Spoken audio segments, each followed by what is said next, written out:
નમસ્કાર મિત્રો, સ્વાગત છે તમારું અમારી ચેનલમાં. મિત્રો, આજની કહાની ખૂબ જ જ્ઞાનવર્ધક અને સમજવા લાયક બનવાની છે. તો આ કહાનીને અંત સુધી ધ્યાનથી સાંભળજો, કેમ કે અધૂરું જ્ઞાન ક્યારેય કામ લાગતું નથી. તો ચાલો શરૂ કરીએ આજની કહાની. મુંબઈના અંધેરીમાં એક રિક્ષા ચાલક રિક્ષા ચલાવતો હતો. એની રિક્ષા ભાડાની છે, મતલબ કે થોડા પૈસા એના માલિકને આપવા પડતા. એના પછી જે પૈસા વધતા એનાથી એ પોતાનો ઘરનો ખર્ચો ચલાવતો.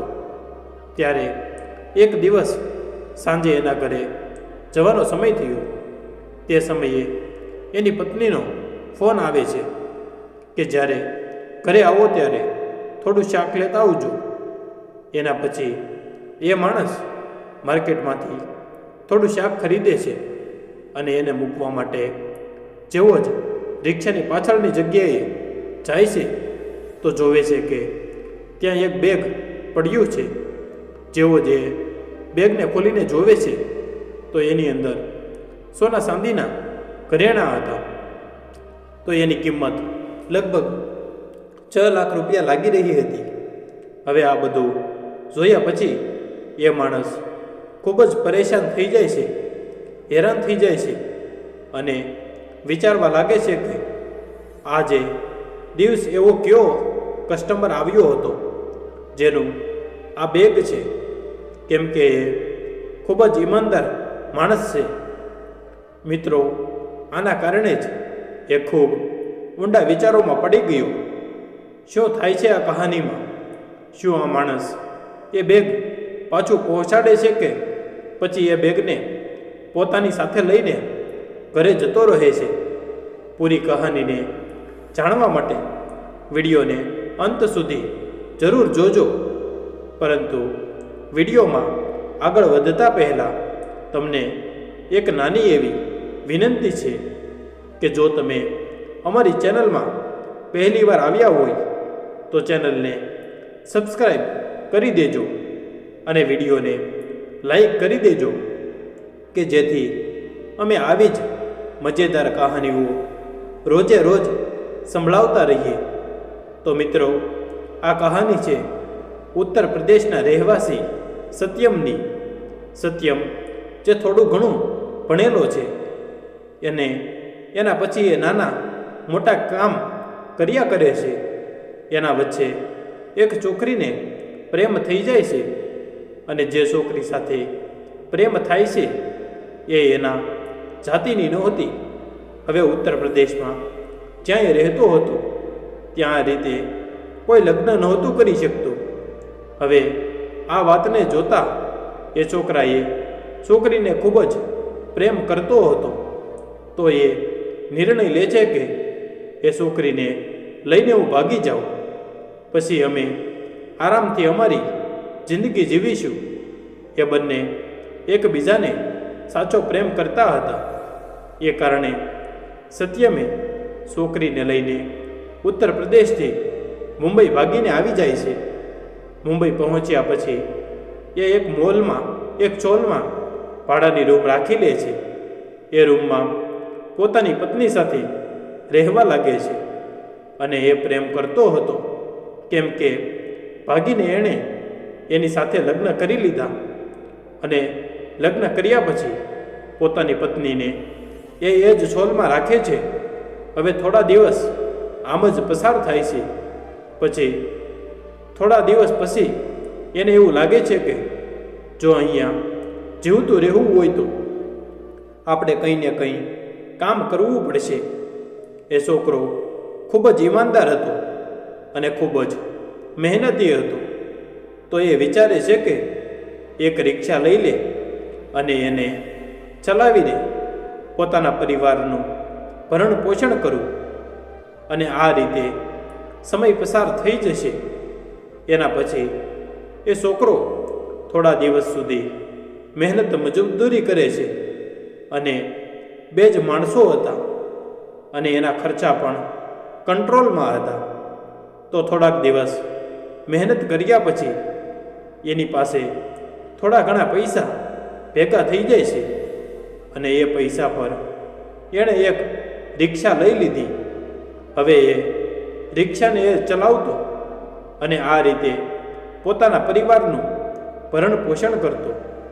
ધીરે ધીરે સમય પસાર થાય છે અને સમયની સાથે સાથે એના ઘરે એક દીકરી પણ જન્મ લે છે.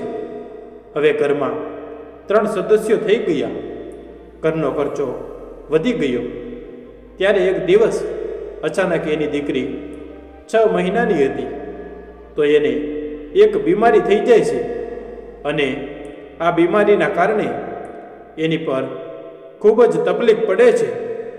હવે જેવી જ એના પર તકલીફ પડે છે તો એના પછી એ રિક્ષાને વેચી નાખે છે, કેમ કે એની પાસે બીજું કંઈ નહોતું વેચવા માટે, જેને વેચીને એ મુશ્કેલીમાંથી બહાર નીકળી શકે. એણે પોતાની રિક્ષા વેચી નાખી, જે એના પૈસા કમાવાનો એકમાત્ર રસ્તો હતો. અને એના પછી પોતાની દીકરીનો ઈલાજ કરાવી દે છે. દીકરીનો ઈલાજ થઈ ગયો હતો. ઈલાજ થયા પછી દીકરી સ્વસ્થ થઈને ઘરે આવી જાય છે અને આ બધી રીતે થોડાક દિવસ એના પસાર થઈ જાય છે.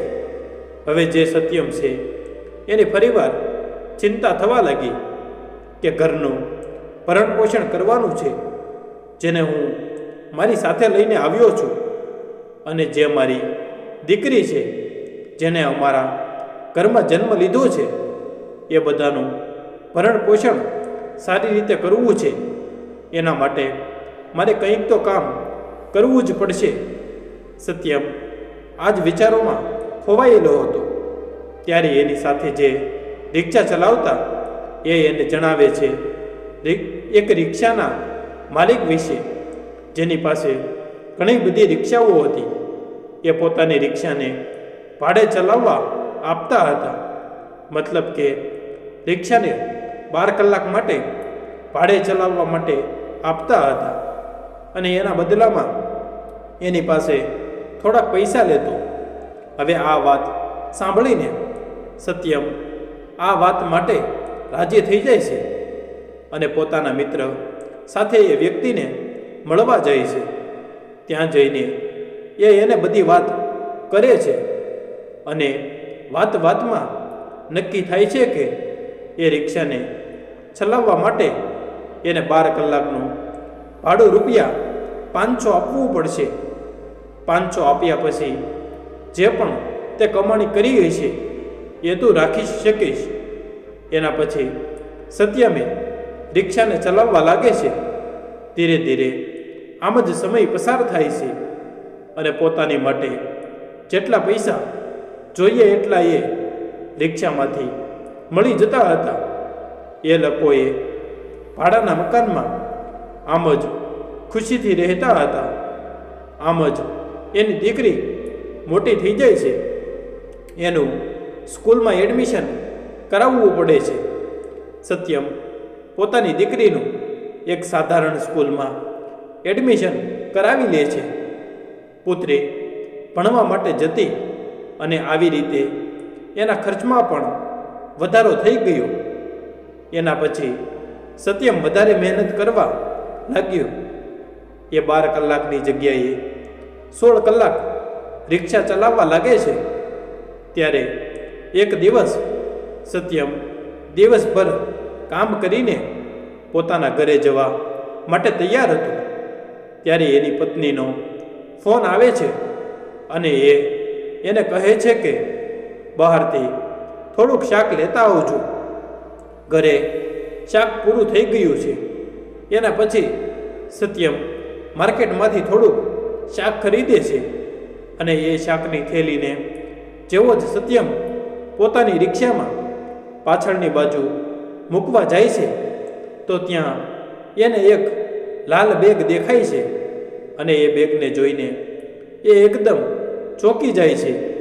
પછી એ બેગને પકડે છે અને ખોલીને જોવે છે તો એ બેગની અંદર સોના ચાંદીના ઘરેણાં હતા.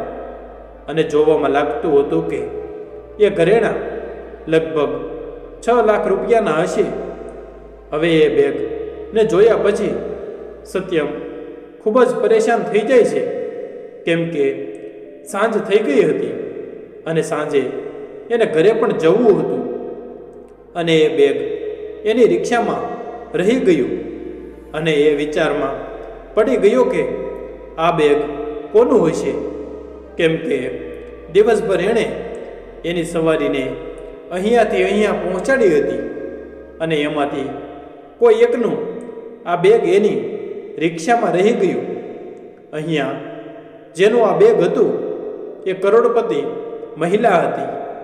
એનું નામ હતું અંજુ. અંજુના પતિ ખૂબ મોટા બિઝનેસમેન હતા અને એના પાસે પૈસાની કોઈ અછત નહોતી. આજના દિવસે અંજુ સવારમાં પોતાના ડ્રાઈવર સાથે માર્કેટ જાય છે અને માર્કેટમાંથી થોડાક ઘરેણાં ખરીદવા હતા, કેમ કે એને પોતાની બહેનની દીકરીના લગ્નમાં સાંજે જવાનું હતું. હવે માર્કેટમાં શોપિંગ કર્યા પછી જેવી જે બહાર આવીને પોતાની કારમાં બેઠી, એના પછી ડ્રાઈવર કહે છે ગાડી ચલાવવા માટે. ડ્રાઈવર ગાડી ચલાવવા જાય છે પણ ગાડી શરૂ નથી થતી. ગાડી શરૂ ન થતાં જોઈ અંજુ મેડમ ખૂબ પરેશાન થઈ જાય છે, કેમ કે એને સાંજે લગ્નમાં પણ જવાનું હતું. એણે શોપિંગ તો કરી લીધી હતી પણ હવે ઘરે જઈને એને તૈયાર પણ થવાનું હતું. એના પછી અંજુ મેડમ ડ્રાઈવરને કહે છે કે તું ગાડી રિપેર કરાવીને જલ્દી ઘરે આવી લઈને આવ, હું રિક્ષા લઈને અહીંથી જતી રહીશ. એના પછી અંજુ મેડમ રિક્ષામાં બેસી જાય છે. રિક્ષામાં બેસ્યા પછી એ પોતાની બેગને પાછળ મૂકી દે છે. ત્યાં થોડી જગ્યા હોય છે, એ જગ્યામાં પોતાની બેગને મૂકી દે છે અને જેવું જ એનું ઘર આવે છે એ બેગ લીધા વગર ઉતરી જાય છે અને રિક્ષાવાળાને પૈસા આપીને પોતાના ઘરની અંદર જતી રહે છે. ધીરે ધીરે સમય પસાર થાય છે અને સમયની સાથે એ તૈયાર થઈ જાય છે અને જેવી જે બહેનના પુત્રીના લગ્નમાં જવા માટે ઘરેણાં ગોતવા લાગે છે તો એકદમથી પરેશાન થઈ જાય છે, કેમ કે એ ઘરેણાં એને ક્યાંય પણ નથી મળતા. હવે એના પછી એ વિચારવા લાગે છે કે એ ઘરેણાં ક્યાંક છૂટી ગયા. પહેલાં તો એ વિચારે છે કે આભૂષણ એ જ દુકાનોમાં રહી ગયા હશે જ્યાં એણે ખરીદ્યા હતા. આટલી વારમાં એનો ડ્રાઈવર પણ ત્યાં આવી જાય છે અને એ પોતાના ડ્રાઈવરને લઈને સીધી જ એ દુકાને જાય છે અને દુકાને ગયા પછી એ સીસીટીવી રેકોર્ડમાં ચેક કરે છે તો એને ખબર પડે છે કે ઘરેણાની બેગ તો એ ત્યાંથી લઈને જ નીકળી હતી. પછી એ વિચારે છે કે રિક્ષામાં બેગ રહી ગયું હશે. એના પછી ત્યાં જેટલી પણ રિક્ષા હતી એ બધાને પૂછે છે પણ રિક્ષાવાળાની એને ખબર નથી મળતી. એના પછી અંજુ મેડમ થોડી પરેશાન થઈ જાય છે અને પોલીસ સ્ટેશન પહોંચી જાય છે રિપોર્ટ લખાવવા માટે, કેમ કે એ વિચારે છે કે જો કોઈને બેગ મળી તો થઈ શકે છે કે એ પોલીસ સ્ટેશન પર આવ્યું હોય આપવા માટે. એના પછી એ પોલીસ સ્ટેશન પહોંચી જાય છે. ત્યાં એ રિપોર્ટ લખાવે છે પરંતુ ત્યાં પણ એને એવો કોઈ ઉપાય નથી મળતો. એના પછી એ થાકીને પોતાના ઘરે આવી જાય છે અને ખૂબ જ ઊંડા વિચારોમાં પડી જાય છે. એ વિચારવા લાગે છે કે જો ટાઈમ પર ઘરેણાં ના મળ્યા તો પોતાની બહેનની દીકરીના લગ્નમાં શું લઈને જશે. હકીકતમાં એણે એને ગિફ્ટ આપવા માટે એ ઘરેણાં ખરીદ્યા હતા. પૈસાની તો એને કોઈ ખાસ ચિંતા નહોતી, પરંતુ એ ઘરેણાંને ખરીદવા માટે એણે ઘણો ટાઈમ લાગ્યો હતો અને હવે એટલો ટાઈમ એની પાસે નહોતો. આ વાતને વિચારીને એ ખૂબ જ પરેશાન થાય છે. ત્યારે અચાનક અંજુ મેડમના દરવાજાની બેલ વાગે છે. જેવો જે દરવાજો ખોલે છે તો એની સામે કોઈ બીજું નહીં પણ રિક્ષાવાળો સત્યમ ઊભો હોય છે. દરવાજો ખોલીને એ અંજુ મેડમને પૂછે છે કે શું તમારું બેગ મારી રિક્ષામાં રહી ગયું હતું? એના પછી મેડમ એકદમથી કહે છે, હા ભાઈ, મારું બેગ જ તમારી રિક્ષામાં રહી ગયું હતું. તો એ પૂછે છે કે મેડમ કેવા કલરનું હતું? તો એના પછી અંજુ મેડમ કહે છે કે એ લાલ કલરનું હતું અને એની અંદર ઘણા બધા આભૂષણો હતા જેની કિંમત લગભગ 6 લાખ હતી. હવે આ વાત સાંભળ્યા પછી રિક્ષાવાળાને વિશ્વાસ થઈ જાય છે કે આ બેગ એ મેડમનું જ છે. એના પછી એ પાછો પોતાની રિક્ષા તરફ જાય છે અને એ બેગ લાવીને અંજુ મેડમને આપી દે છે. જેવી જ અંજુ મેડમને બેગને જોવે છે અને એ વ્યક્તિને જોવે છે તો ખૂબ આશ્ચર્યચકિત થઈ જાય છે અને વિચારે છે કે આટલો સાધારણ રિક્ષાવાળો એટલા મોંઘા ઘરેણાં અને આભૂષણો જોઈને પણ આ બેગ મને પાછી કેમ આપી ગયો? કેમ કે આજના જમાનામાં આટલા ઈમાનદાર માણસ મળવા મુશ્કેલ છે. અને આવી રીતે અંજુ મેડમે વાત વિચારવા માટે મજબૂર થઈ ગઈ. એના પછી એ રિક્ષાવાળાને ઘરે બોલાવે છે અને એનો ખૂબ આભાર માને છે અને કહે છે કે આ બેગ મારા માટે ખૂબ જરૂરી હતું. અને બંને ત્યાં જ બેસી જાય છે અને એના માટે ચા પાણી મંગાવે છે. ચા પાણી પીતા પીતા અંજુ મેડમ પૂછે છે કે ભાઈ, હું તમારી રિક્ષામાં બેગ મૂકીને આવી ગઈ. તું ઈચ્છત તો આને લઈને પણ જઈ શકતો હતો, તો પછી તે આવું શું કામ ના કર્યું? સત્યમ કહે છે, મેડમ, અમે ગરીબ જરૂર છીએ પરંતુ ઈમાનદાર છીએ. ભગવાન જે પણ અમને આપવા માગે છે આપણે એના સહારે જ રહીએ છીએ. જો અમે આ રીતે મુસાફરો સાથે કરીશું તો આ દુનિયામાં ઈમાનદારી નહીં રહે. આ વાત સાંભળ્યા પછી અંજુ મેડમ રિક્ષાવાળા તરફ એક અલગ નજરથી જોવા લાગી. કેમ કે એણે આજ સુધી આટલો ઈમાનદાર માણસ નથી જોયો. એણે મનમાં નક્કી કરી લીધું હતું કે સમય કેવો પણ હોય પણ હું ઈમાનદારી નહીં ભૂલું. એના પછી અંજુ મેડમ એને પૂછે છે કે હું આ બેગ ને તારી રિક્ષામાં 4 કલાક પહેલાં મૂકીને આવી હતી, પરંતુ તને આને લાવવામાં એટલું મોટું શું કામ થયું? એના પછી સત્યમ એને પૂરી હકીકત જણાવે છે. એ કહે છે કે મેડમ, જ્યારે મેં મારું બધું કામ કરી લીધું હતું તો એના પછી મારી પત્નીનો ફોન આવ્યો. એણે મને શાક લેવા માટે મોકલ્યો. મેં જેવું જ શાક ખરીદ્યું અને એને મૂકવા માટે પાછળ ગયો હતો, રિક્ષામાં મને તમારું બેગ દેખાણું. એના પછી હું ઊંડા વિચારોમાં પડી ગયો અને વિચારવા લાગ્યો કે આ બેગ કોનું હોય છે. એના પછી મારા બધા મુસાફરો જેને મેં આજે મુસાફરી આપી અને એના એડ્રેસ ખબર હતી એ બધાની ઘરે જઈને મેં પૂછ્યું તો ઘણા લોકોએ તો બેગ વિશે સાંભળતા જ કહી દીધું કે હા, બેગ અમારું છે.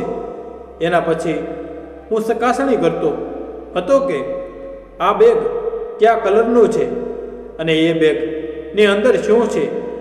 થોડા લોકોએ લાલચી છે એ બેગ હડપવા માટે ખોટું બોલતા હતા, પરંતુ જે બે સવાલ મેં તેમને પૂછ્યા એ બધાને પૂછતો અને પરથી ખબર પડતી કે એ બેગ એનું છે કે નહીં, પરંતુ તમને આવીને જેવું જે વાત વિશે પૂછ્યું તો તમે એકદમ સાચો જવાબ આપ્યો અને આનાથી એ સાબિત થયું કે આ બેગ તમારું છે.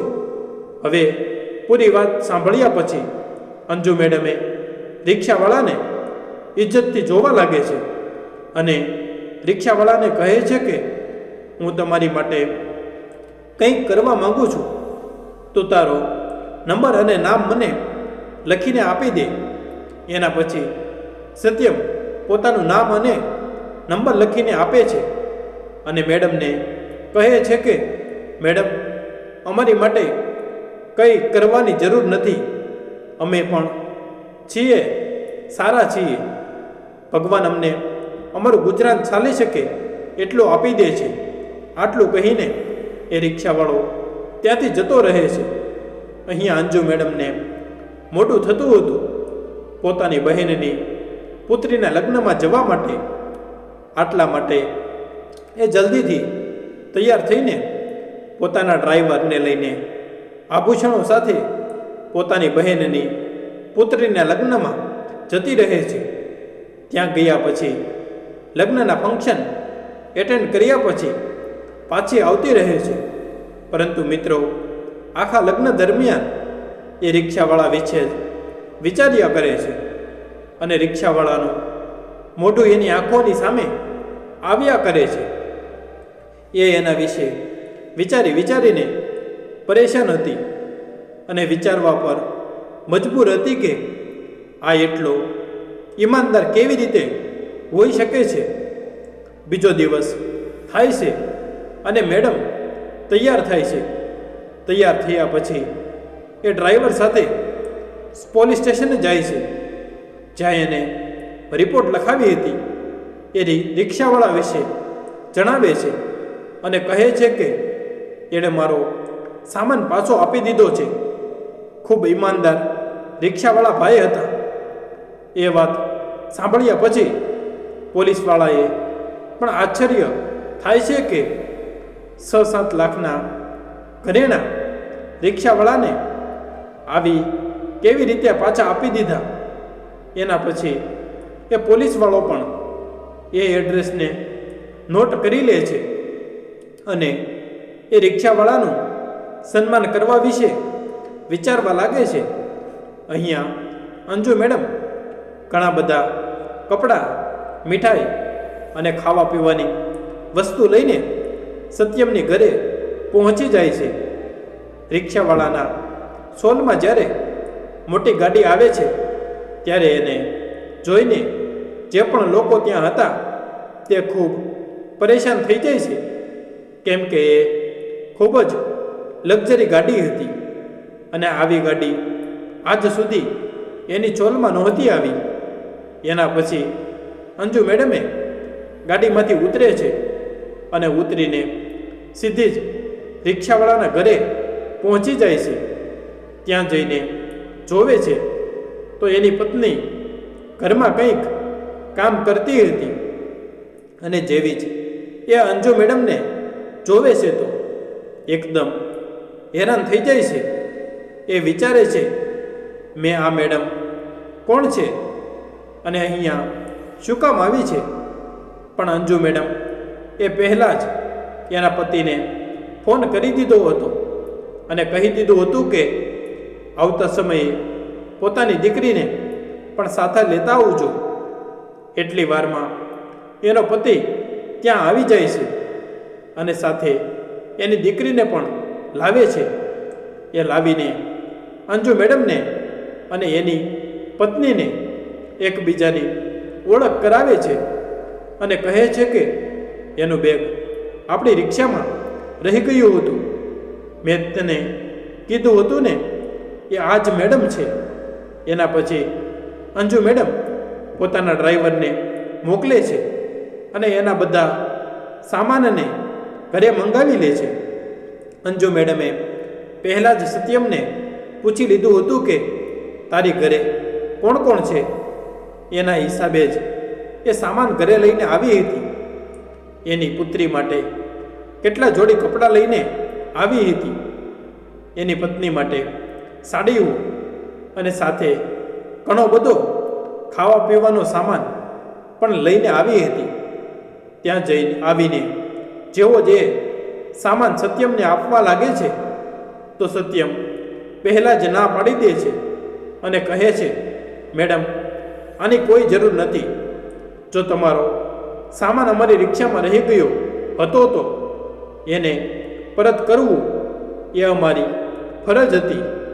આ વાત સાંભળ્યા પછી અંજુ મેડમ એને કહે છે, નહીં, આવું નહીં થાય અને આ વસ્તુ તમારે લેવી જ પડશે, કેમ કે જે સામાન તે પરત કર્યો હતો એનાથી મારી પાસે 3-4 વધારે રિક્ષા આવી જાત, કેમ કે તે જે ઈમાનદારી બતાવી છે અને એ ઈમાનદારીનું ઇનામ સમજ અને પોતાની પાસે રાખી લ્યો.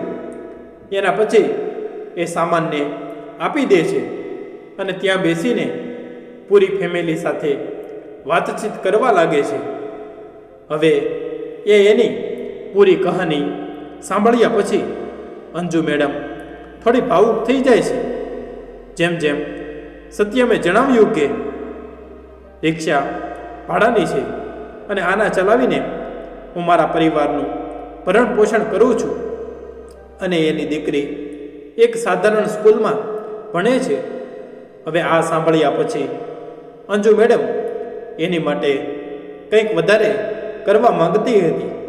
આટલા માટે એ એક છે કે આજથી તારી દીકરીએ મારી દીકરી અને એના દેખભાળની જવાબદારી મારી છે.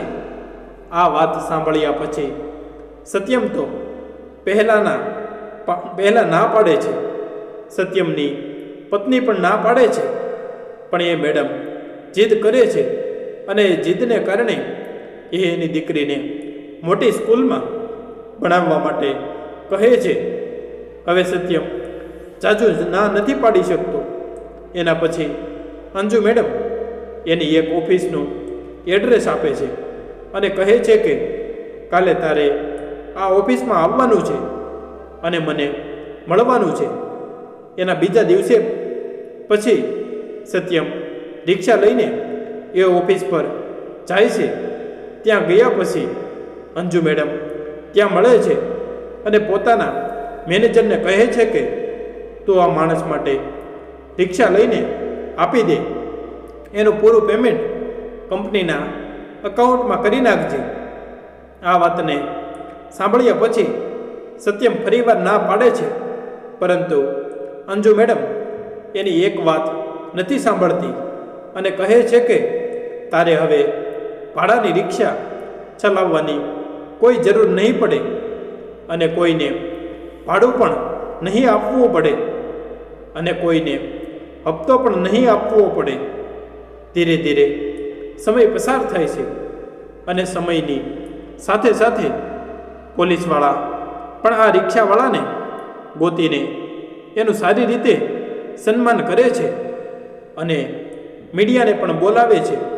અને જેવી જ આ વાત ચારે બાજુ ફેલાય છે તો એ રિક્ષાવાળાની ચર્ચા થવા લાગે છે.